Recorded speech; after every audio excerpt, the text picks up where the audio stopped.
सुनहरी मछली। एक दिन समुंदर से एक मछली तीरते तीरते तालाब आ गई। वो बहुत अनोखी थी। तालाब की मछलियाँ उसे गौर से देखने लगी। उसी वक्त एक मछुआरा वहाँ तालाब की मछलियाँ पकड़ने आया। तालाब के मछलियों को शिकारी के बारे में पता था। जैसे ही उसने जाल डाला, सारी मछलियाँ तुरंत वहाँ से भाग गई और ये सुनहरी मछली जाल में फंस गई। मछुआरे ने कहा, ये मछली तो कितनी बड़ी है, इसे मैं घर ले जाकर छोटे छोटे टुकड़े कर कर सुखा कर बहुत दिन तक खा सकता हूँ। ओ मछुआरे, मुझे मत मारो, मैं तुम्हारी मदद कर सकती हूँ। मछली की बातें सुनकर, अरे ये मछली तो बात भी कर सकती है, बताओ तुम मेरी क्या मदद कर सकती हो? अभी तो मैं तुम्हें तालाब से निकालकर घर ले जाता हूँ, वरना तो तुम मेरे हाथ से निकल जाओगी। वो मछली को पकड़कर घर को जाने लगा। वो घर पहुँच गया। वो कहने लगा, ए मछली, तुमने तो कहा था कि तुम मेरी मदद करोगी। मुझे बहुत भूख लग रही है, करो मेरी मदद अब। तभी अचानक उसके आगे बहुत सारा खाना प्रकट हुआ। वाह वाह, इतना सारा खाना!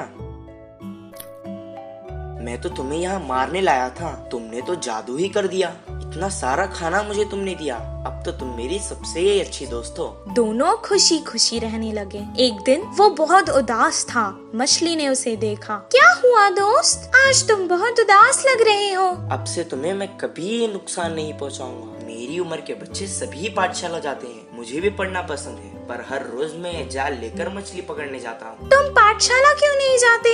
मुझे पढ़ना पसंद है, पर मुझे कुछ याद नहीं रहता, इसीलिए मछली पकड़ने के काम पर लगा दिया। मैं तुम्हें एक उपाय बताऊं? मुझे तुम अपने कान तक ले जाओ। मैं तुम्हें एक मंत्र बताऊंगी, उसे पढ़ने से तुम्हें सब कुछ याद रहेगा और तुम अपनी कक्षा में सबसे अव्वल आओगे। तुम्हारी सब प्रशंसा करेंगे।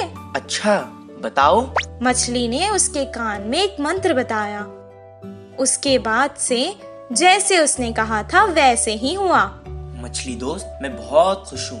अब मुझे तालाब की बहुत याद आ रही है। चलो हम दोनों तालाब चलते हैं। वो दोनों तालाब के पास चले गए। मछली ने उसे अपने ऊपर बैठा लिया और बहुत जल्दी जल्दी तैरने लगी।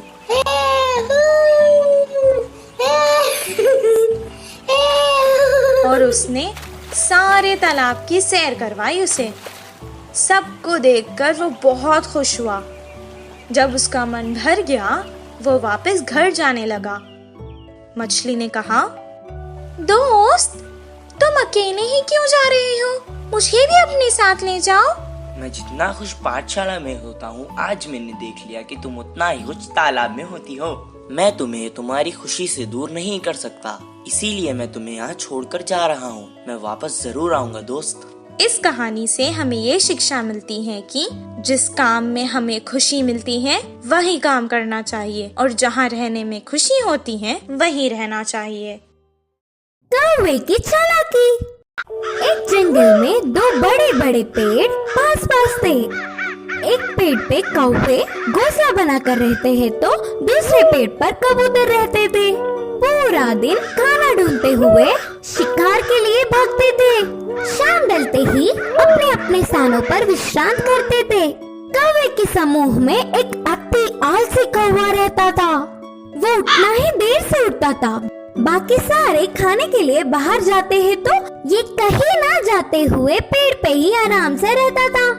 कुछ ही देर में वो सारे खाना लेकर खाते समय उनमें मिलकर छीन के खाता था।